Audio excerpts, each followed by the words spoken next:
இறை வார்த்தை யோவான செய்தி அதிகாரம் 14 21 முதல் 26 முடியவுள்ள இறை திருவசனங்கள்.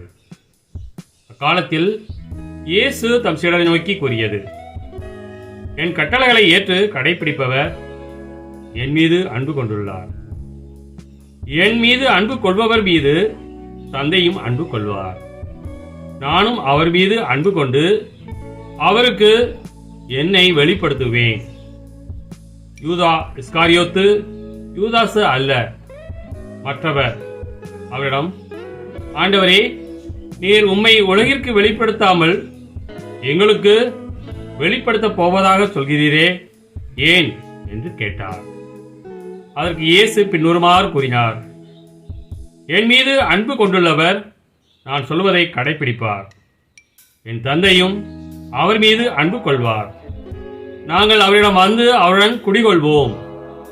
என் மீது அன்பு கொண்டிராதவர் நான் சொல்வதை கடைபிடிப்பது இல்லை. நீங்கள் கேட்கும் வார்த்தைகள் என்னுடையவை அல்ல, அவை என்னை அனுப்பிய தந்தையுடையவை. உங்களோடு இருக்கும்போதே இவற்றையெல்லாம் உங்களிடம் சொல்லிவிட்டேன். என் பெயரால் தந்தை அனுப்பப் போகிற தூய ஆவியாராம் துணையாளர் உங்களுக்கு அனைத்தையும் கற்றுத் தருவார். நான் கூறிய அனைத்தையும் உங்களுக்கு நினைவூட்டுவார். கிறிஸ்துவின் நற்செய்தி.